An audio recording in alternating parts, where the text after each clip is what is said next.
In today's video, I'm going to be showing you guys this Wilt Chamberlain build that I think is going to be amazing on NBA 2K25. Now, I've actually never done a Wilt Chamberlain build on this channel, so I thought this would be a really great time to do it. But with all that out of the way, man, let's get started with today's video. Let's go. All right, so let's start to take a look at this Wilt Chamberlain build. Now, if I haven't said it already, I do want to point out that I made this build to grind rep on twos. So I think this build is best for the twos. It probably wouldn't be too bad on 1v1 courts. I'll have to try that out, and I'll let you guys know how that goes. Maybe we'll do that in a future video. And then when it comes to 3v3, you could definitely probably use it as a screen setting big. And then when it comes to 5v5 modes, it probably wouldn't be that bad, to be honest with you. So although this build was designed specifically for twos, I think it could do well in other game modes as long as you have the right teammates around you, which is a big thing that I do want to point out. Again, when you have these center builds that can't shoot the three ball like that, you have to make sure that you're around teammates and people who can shoot the ball so you can maximize the abilities of your build. So height's gonna be 7'1", weight 260, 7'10" on the wingspan. Although Wilt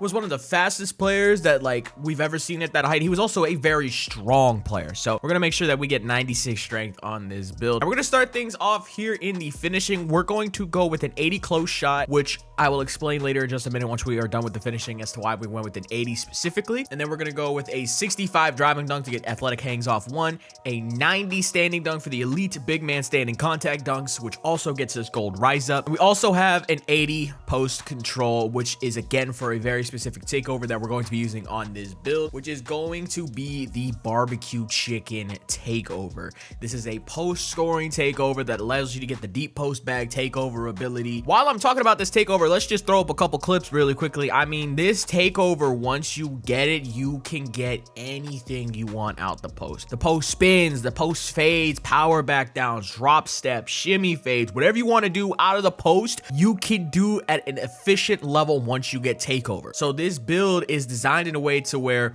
you could be effective in PNR, you could be effective in the mid-range isolation scoring, and you could even be effective out of the post, especially once you get takeover. Now, I've had a lot of people tell me that the post scoring takeovers aren't actually good in this game, and maybe it's just because they go about different ways of trying to get it. Like, they try to dominate out of the post to get their post scoring takeovers, but when I play on this build, I play smart. I'll take my open shots, I'll get active in pick and roll to get my takeover, and then once I get that post scoring takeover, it's guaranteed buckets. I can get a bucket in any way that I want out of the post once I get this takeover activated. We can just toss people out of the way. Every post fade is a guaranteed bucket, and when you combine the post fades with the power back downs, you can get some really good quality open looks. Now that we're done talking about the takeover, let's actually take a look at some other just normal finishing clips on this build. Now, this build is a dominant force in the paint. Set the screen right here, catching lobs over the top of people. Next play right here, we're just gonna grab the offensive rebound, just go straight up with it because we are just a big bully on this center. Set the screen, slip. Midnight goes up with a spin fade, misses it, grab the O board over him, and then just dunk all over Luka Doncic. I mean, this build, when you are in the paint, this build is a machine. It is a menace, throwing self lobs, catching them, putting them down, grabbing the offensive rebound once again, just going straight up with it, getting the free bucket. And look at this right here with the takeover, shimmy fade fake, throw the self alley off the glass like we're Kobe Bryant. Hey man, that's kind of fire. Okay, so now moving on to the shooting. This is going to be very, very simple. We're going to have an 80 mid-range shot, and that's it. That's it. Gets us gold post fade phenom, silver set shot specialist. We're gonna +1 that to gold, and we get bronze deadeye. Nothing too crazy. We have a 35 3-point shot, which again, this build is designed for twos, where I think taking 3-pointers as a center is not a great idea in 2v2 mode, because if you're playing anybody decent on twos, they will just sit and wait for you to miss. 2K this year is a game where people will just randomly miss. Shooting is not super consistent as it was in previous 2K. So when you're playing on a shooting center, they will just leave you wide open until you miss. Even with middies, even with the middies that I pop, which I think are a million times easier to hit, and I think I'm shooting at like an 80% clip when shooting open mid-range catch and shoot jump shot, they will still leave you wide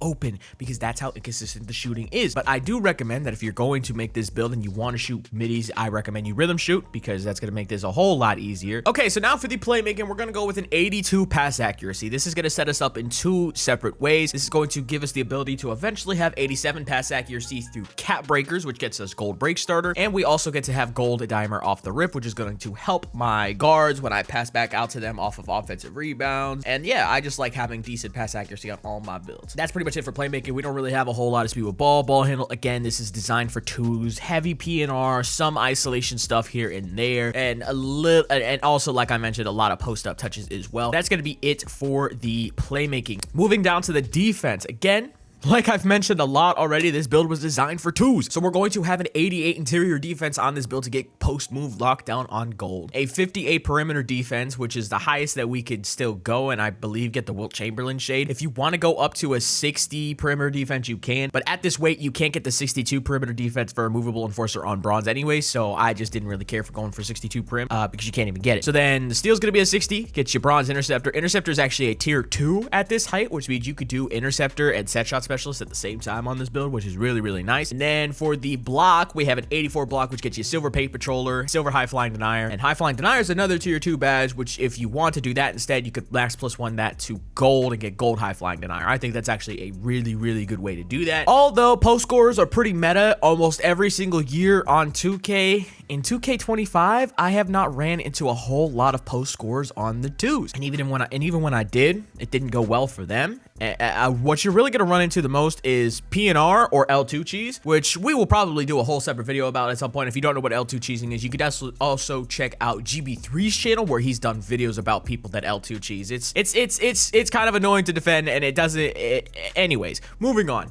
So that's it for the defense, but now let's talk about rebounding. Rebounding is going to be its own separate category. We're going to have 94 offensive rebound, 94 defensive rebound, and I put my first set of cap breakers on rebounding to get it up to 99 for Legend Rebound Chaser. And yeah, Legend Rebound badges are really, really good in this game, but if you don't believe me, let's take a look at some of these clips. Now, I want to apologize to my teammates in advance, because a lot of these clips are going to be clips of them missing, because how else am I supposed to get rebounds? You know what I'm saying? So we're going to grab the offensive rebound over two people right there, kick it out, get a wide open catch and shoot, and it'll go in. Same game right here, wide open three. We'll just snag over both of them, kick it back out, wide open catch and shoot, three, drops, no problem. This is just what this build can do down low in the paint. You are going to be amazing off the glass, and you do get a lot of rebounding takeovers on this build too, if that's something you want to use. This is a team right here that was actually L2 cheesing, and we ended up beating them as well. I think they actually played us twice. We ended up winning both times, if I'm not mistaken. And as you can see, we were also streaking up a little bit. We got at least like 13, 14 game win streak before we decided it ended up getting off. But yeah, this build is just dominant. It's just off the glass, rebounding wise, you could just toss people out of the way, grab the offensive rebound and go up with it yourself, kick it out to open teammates, and even if they miss, you can just grab the board again, just snag over whoever's guarding you. All right, so now for the physicals, we have a 60 speed, which I actually think isn't that bad at this height, 45 agility, which is just 2 under the max, and then we have a 93 strength. Now with the 93 strength, I'm putting 2 cap breakers here to get it to 95 for brick wall on Hall of Fame, and eventually when another season comes out, I will put 1 more cap breaker here to get it to 96, which will get me box out beast on legend. Vertical is going to be maxed out. I like maxing out my vertical nowadays on all my center builds, just so I could get better rebounding animations, which I definitely think is the case this year on this 2K. But yeah, man, this is the Wilt Chamberlain build. Obviously, it is going to be impossible to make a perfect Wilt Chamberlain build on this game. Wilt was literally one of the craziest players from a prospect standpoint that we've ever seen, one of the most athletically gifted players we've ever seen, and he was just a dominant force to where I don't even know if this build accurately represents him, because again, I have a limited set of attributes, but I thought this was the closest player that kind of resembled Wilt Chamberlain. If I had more close shot, I could do like a Kareem Abdul-Jabbar type of build, but I think this build right here is designed really well for 2v2. You can even use it in 3s, 5s if you want to, as long as you have teammates that you can make that work with. And yeah, I just think this build is really solid overall. But now, coming out of the My Player Builder, we're going to get shades of the one and only Wilt Chamberlain, Clint Capella, and Mitchell Robinson. We're going to get the build name of Versatile Enforcer. I hope you guys enjoyed today's video. If you enjoy these different type of builds, make sure you guys leave a comment down below letting me know that. Drop a like and subscribe if you want to see more unique build content like this. But with that out of the way, man, I'm out. Peace.